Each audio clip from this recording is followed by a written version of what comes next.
It's about time.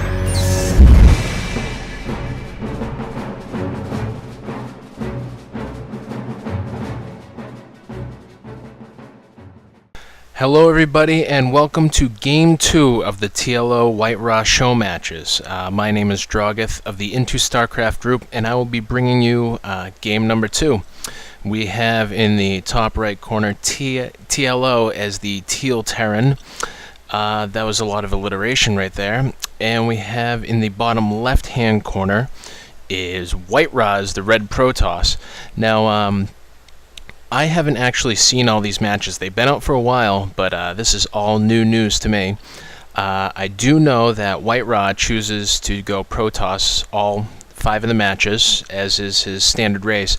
And TLO actually switches up to Zerg, I think, in games 3 and 4, but goes back to being Terran for the greater majority of the games. So games 1, 2, and 5, he'll be Terran.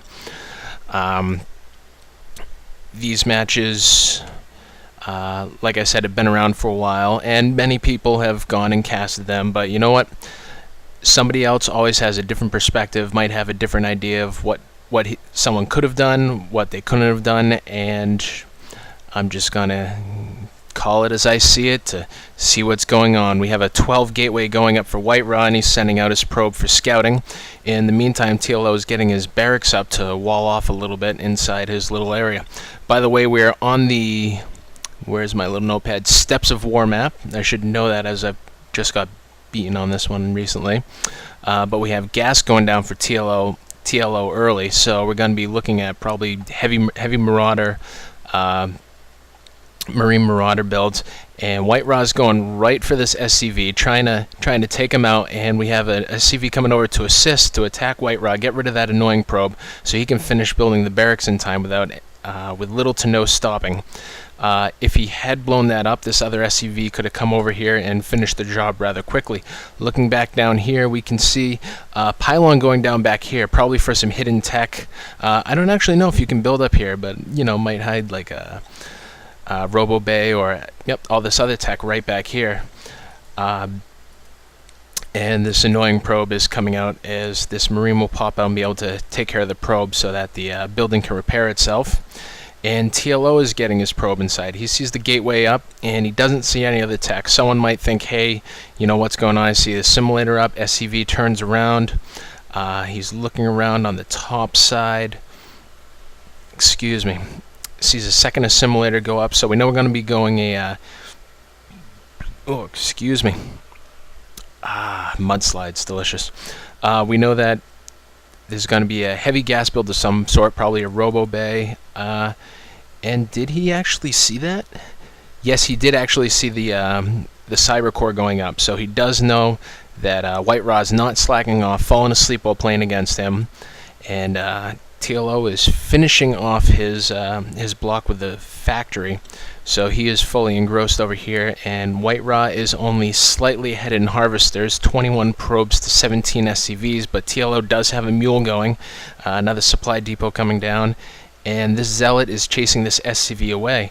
1, 2, we got 3 Marines. We only have 3 Marines. They're coming down over here. I don't know if they know if that Zealot is coming, but it looks like they might try to kite him, but WhiteRa was able to pull him away. He knew what was going to happen. And seeing that the factory... okay, that guy's almost out. WhiteRa puts a little smiley face there. Somebody left the game. But this Zealot has run away as we have a Stalker coming in, and he'll be able to take out a couple of those Marines. We got the Hellion coming by. He's going to try and add some damage to this. With more Zealots coming in, Stalker coming in. Or no, that's a that's actually what he has up here. And we actually have a Stargate right up there. This Hellion came by, was able to see that WhiteRa put up the Stargate there. And this Hellion's going to be cooking some probes for breakfast. Not anymore. That Zealot and those probes were able to take him out pretty easily. Looks like we have a Void Ray that's coming, and even more Hellions coming in, probably trying to cook out some probes. Damaging WhiteRa's income, trying to get rid of it. Probes running away because they're almost... let's do this. those probes down to shields. They're almost dead, but I don't think that Hellions going to be able to make it the whole way. And up on this side, just to get away from that action real quick, if you look in the... Oh, that Hellion went down if you looked in the corner, but we have even more barracks coming down. We finally got a Marauder out, so we see the starts of a small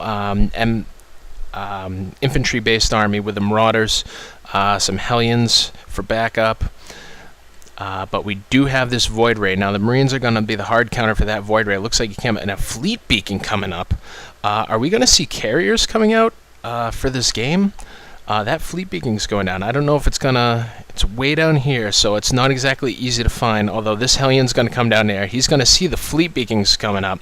So we might actually see carriers or maybe a mothership show up, or it could just be for the boost to Phoenixes, and I think Observers, and my WhiteRa sticker just fell. I use little stick-it notes. So just for the boost that provides, right there we see for the flux veins, for the void rays, and yep, the interceptors move quicker out of the carrier. Do we have anything coming out? Nothing yet is coming up. I'm going to leave the development tab up just so we can see if anything pops up. But over on this side we have the void ray. These Marines are going to come out. That Void Ray is going to go down really quick. That pops, but that barracks is almost gone down, so an SCV is going to come over, try and repair it maybe. Nope, he actually got tucked in over here, so he'll be repairing the Hellion, and nope, we're only going to have Hellions come out, as we do have another command center coming down and a starport coming down at the same time. Over on this side, we have a mothership coming out. So we are going to see a mothership. We're not going to see the carriers. A lot of people don't like the carriers, though if you get enough of them, even just 3 or 4 of them with a lot of ground units, such as zealots or stalkers or even sentries to throw up force fields to keep distance. Several, even just like I said, 3 carriers can do a lot of damage with the interceptors firing out past that force field line. Also, they are pretty heavily armored, so units, though the Marines do have the stim, and it looks like TLO is going to be putting a push in here. WhiteRa might not be able to get enough defense set up in time. We know this mothership is not going to come out in time, but this infantry push might just be way too much for WhiteRa to handle. Zealots probes coming off the line to assist. My screen freezing up just a little bit. That guy going out. Nobody warping. Do we have... I don't even think we have warp gate technology. We do have warp gate, but it's only researching now. So WhiteRa's getting taken out, and WhiteRa calls good game. So game number 2 goes to TLO. The Watcher did game number 1, so I'm not sure what our score is on that one. So we have at least 1 win for Liquid TLO. So let's get on to game number 3. This Drogith